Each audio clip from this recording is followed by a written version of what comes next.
अस्सलाम वालेकुम दोस्तों, welcome back to my reaction. आज हम जिस हॉरर स्टोरी पर रिएक्ट करने वाले हैं ना भाई, सच बता रहा हूँ, इस वीडियो के लिए मैं खुद बहुत ज्यादा एक्साइटेड हूँ। उसकी दो बड़ी वजह है। पहली, मुझे हॉरर स्टोरीज देखना और सुनना बहुत ज्यादा पसंद है, और दूसरी, ये जिस इलाके की हॉरर स्टोरी है भाई, सच बता रहा हूँ, मैं खुद यहाँ पर रहता हूँ भाई। बिना वक्त को जाया किए चलते हैं सीधा वीडियो में। हमेशा अपनी वीडियोस में दो बातें ज़रूर कहता हूँ। एक, नमाज की ताकीद, बिल्कुल बेशक। बाकी का ख्याल रखना।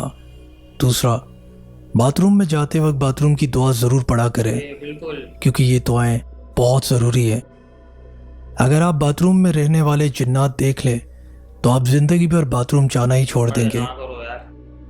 आप भी उनमें से तो नहीं जो बाथरूम में जाके रोते हैं या बाथरूम में अपने कपड़े हैंग करते हैं। अगर आप बाथरूम में अपने कपड़े तो करते हैं यार, ये रोने वाला सीन नहीं करते, लेकिन सेकंड चीज तो करते हैं, हैंग जरूर करते हैं कपड़े। हैंग करते हैं तो जिन्नात उसमें बैठ जाते हैं, और जब वो ज़ेबतन होते हैं, आपके जिस्म पर वो कपड़े आते हैं, तो वो असरात आप में मुंतकिल हो जाते हैं। अरे ना करो यार। पहले बाथरूम घरों से दूर हुआ करते थे, लेकिन आजकल अटैच बाथरूम हम सब की ज़रूरत बन चुकी है। लेकिन उसके साथ साथ हर घर में फितना फसाद, लड़ाई झगड़े, हर घर में छोटी छोटी बातों पर नोक झोंक, आपस में लड़ाइयाँ। और कभी कभी लोग कहते हैं कि न जाने कोई वजह ना होने के बावजूद भी हमारे घर में छोटी छोटी बातों पे लड़ाइयाँ होती है। बात है भाई। इसीलिए भी होती है दोस्तों, क्योंकि बाथरूम में जिन्नात रहते हैं, और जब आप अपने घर का दरवाज़ा खोल के रखते हैं बाथरूम का, तो अंदर से जिन्नात यही काम कर रहे होते हैं। आपके दरमियान लड़ाई झगड़े, बहुत सारे ऐसे घरों में इसी वजह से लड़ाइयाँ होती हैं। इसलिए अपने घरों के बाथरूम को साफ और बंद रखें। बहुत शुक्रिया। अपने छोटे बच्चों को बाथरूम जाने की दुआ ज़रूर याद कराएं, और आप भी पढ़ें। एक बार दुआ पढ़ने से हमारे और जिन्नात के दरमियान पर्दा हाइल हो जाता है। अगर आपके कोई घर में दुआ नहीं पढ़ता तो मेरी ये वीडियो ज़रूर दिखाइएगा। कितने जिन्नात हमें देख रहे होते हैं, और अगर हम दुआ पढ़ते तो वो हमें नहीं देख सकते। ये बहुत ज़रूरी बात थी दोस्तों। भाई, दो चीजें पढ़ते हैं तो आज। मुझे पता चली कि बाथरूम में कपड़े हैंग करने से मसला हो रहा है, और दूसरा, अगर हम दुआ पढ़ लेते हैं तो हम उन्हें नजर नहीं आते। ये दो नई चीजें मुझे पता चली है भाई। की कहानी की तरफ, हमारे जितने भी दोस्त हमें कहानियां भेजते हैं, हम उन्हीं की जुबानी आप तमाम सुनने वालों की समझ तक पहुंचाते हैं। चलें बढ़ते हैं आज की पहली कहानी की तरफ। भाई, सारी चीजें एक तरफ, भाई का वीडियो बनाने का तरीकेकार देख रहे हो, इन्वायरमेंट चेक कर रहे हो, कैसे लाल लाइट, बिल्कुल माइक में आवाज भी ऐसी फुल हॉरर वाइब आ रही है बिल्कुल। ये कहानी हमारी एक बहुत अच्छी लिसनर, हमारी बहन रिमशा ताहिर ने हमसे शेयर किया। ये वाकया न्यू कराची से उनके साथ पेश आया था। वो खुद भी न्यू कराची की रहायशी हैं। न्यू कराची। हमारी बहन कहती हैं कि वहीं पर एक एरिया है जिसका नाम मैं नहीं लेना चाहती, प्राइवेसी की वजह से। मेरी एक बहुत अच्छी दोस्त वहाँ पर मुकीम है, और उसी के करीब मैंने किराए पर मकान लिया था। हर कोई चाहता है कि उसे एक सुकूनदेह ज़िंदगी मिले, और उसका मकान ऐसा हो कि वहाँ पे सहूलियात हों। खैर, जब मैं उस मकान में शिफ्ट हुई, वहाँ पे एक अजीब सा वाक़या पेश आया, और मैं ये बात यकीन से कहता हूँ कि तमाम सुनने वालों में से भी बहुत सारे ऐसे लोग होंगे जिनके साथ इसी तरह का वाक़या पेश आया होगा कभी ना कभी, क्योंकि मेरे साथ भी आ चुका है। बहरहाल, हमारी बहन रिमशा कहती हैं कि मेरा बेटा जो है वो एक तरफ देखकर उस मकान में, एक दीवार की तरफ देखकर मुसलसल रोया करता था।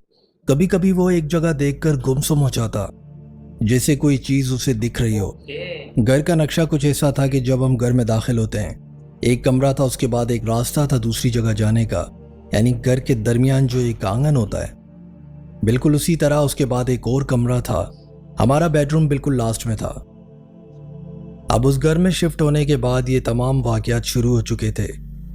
हमें कुछ समझ नहीं आता था कि ये हो क्या रहा है। मेरा बेटा अचानक से बीमार हो गया।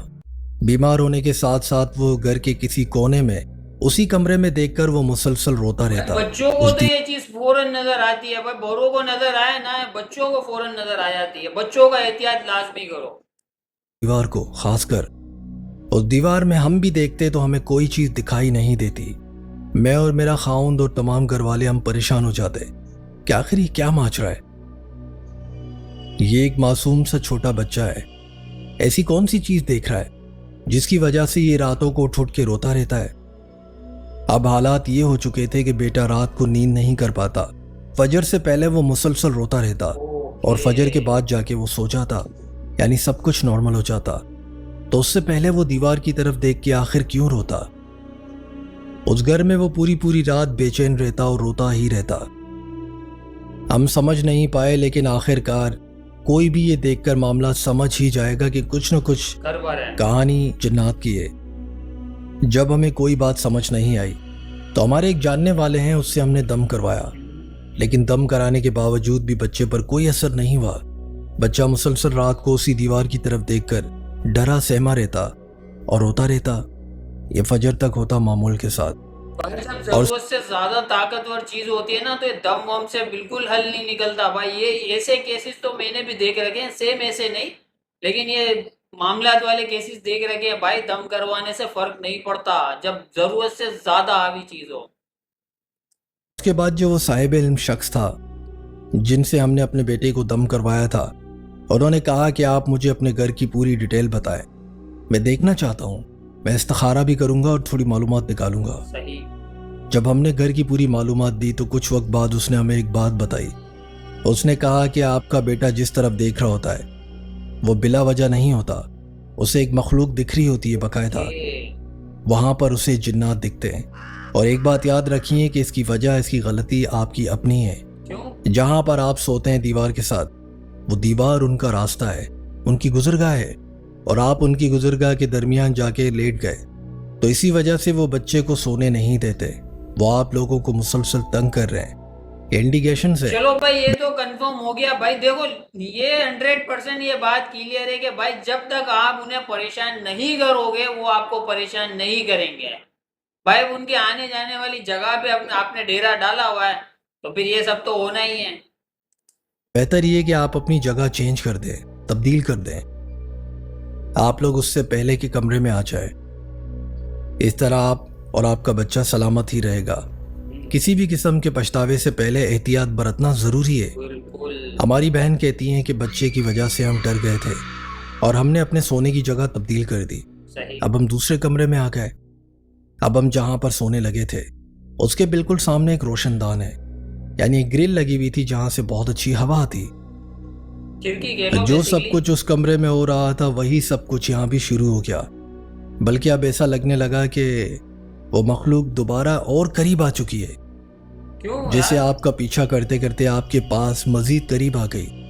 और बच्चे में कोई तब्दीली नहीं आई, दोबारा रोना और डरा सहमा रहना, और ये सब कुछ फजर तक चलता ही रहता। अब तो वो और गौर से देखता। माँ होने के नाते मैं ये रिस्क नहीं ले सकती थी कि मैं इसे इसके हाल पे छोड़ दूं कि ये बच्चे का महज वहम है, और इसी वजह से मैं अपने बेटे को लेके अपनी वालिदा मोहतरमा के घर आ जाती। मेरे शौहर हमेशा काम पर होते, वो देर से घर आते। जब तक वो घर में नहीं होते मैं अपने घर में नहीं आती थी, क्योंकि मैं अपने बेटे को मजीद रोता हुआ या परेशान नहीं देख सकती थी। उसी भाई, दीवार जाहिर सी से वो बात है, परेशानी एक तरफ, डर भी लगता है, फिर वो एक तरफ। ऐसे बातें करता जैसे कोई बुला रहा होता, और वो भी इशारे करता। ऐसा लगता कि कोई मखलूक उससे मुखातिब है, उससे बातें कर रही हो, उसे बुला रही हो। यही डर मुझे अंदर से खाए जाता था। और उसके बाद अचानक से एक अजीब व गरीब वाक़या पेश आया। तमाम घर के सामान चोरी हो गए। जितने भी घर के कीमती सामान थे एकदम से गायब हो गए। और चोरी भी इस तरह हुई कि ना दरवाज़ा खुला था, ना ही कोई और सबूत मिले, लेकिन एकदम से तमाम कीमती सामान गायब हो गए और मैं अपने ससुराल आ गई, औरंगी टाउन।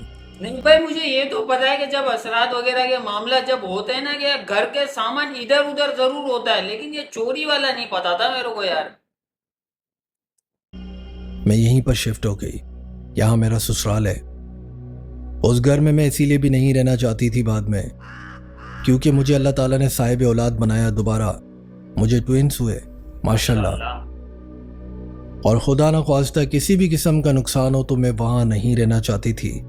उसके बाद जैसे ही चोरी हुई तो मैं मज़ीद डर गई और मैं अपने ससुराल औरंगी टाउन आ गई। अल्लाह का शुक्र है अब सब कुछ ठीक है, लेकिन ये वो सच्ची कहानी है जो मेरे साथ पेश आई। तो भाई ये थी हमारी आज की हॉरर स्टोरी। भाई क्या कहे, तो आप लोगों का क्या ओपिनियन है इस वीडियो के बारे में? बाकी भाई मैं इतना तो लाजमी कह सकता हूँ कि जिस घर में ये चीजें होती है ना, वहाँ सामान आगे पीछे जरूर होता है लेकिन चोरी नहीं होता है। सामान आगे पीछे जहाँ आप रखते हो जो चीज, वो चीज वहां से मिलती ही नहीं है, बल्कि कहीं और से ही मिलती है। ये तक तो मुझे पता है लेकिन चोरी का नहीं पता था यार। फिलहाल के यहाँ इस वीडियो में बहुत कुछ सीखने को मिला भाई। बाथरूम का गेट बंद रखना है, बाथरूम में दुआ पढ़ते हुए जाना है, और भी कुछ मखसूस चीजें इस वीडियो में सीखने को मिली है भाई। आई होप आप लोगों ने भी इंजॉय किया होगा इस वीडियो को, और मैंने तो बहुत ज्यादा किया और बहुत कुछ सीखा भी। तो बहरहाल अगर आप लोग इसी किस्म की रिएक्शन वीडियोस देखना पसंद करते हो, फनी या हॉरर, तो मेरे चैनल को सब्सक्राइब कर लो और बेल आइकन लाजमी प्रेस कर लेना ताकि रोजाना एक नई वीडियो का नोटिफिकेशन आप लोगों को मिल सके। तो अभी के लिए फिलहाल इतना ही, मिलता हूँ किसी नेक्स्ट वीडियो में अपनेपन के साथ। अभी के लिए अल्लाह हाफिज।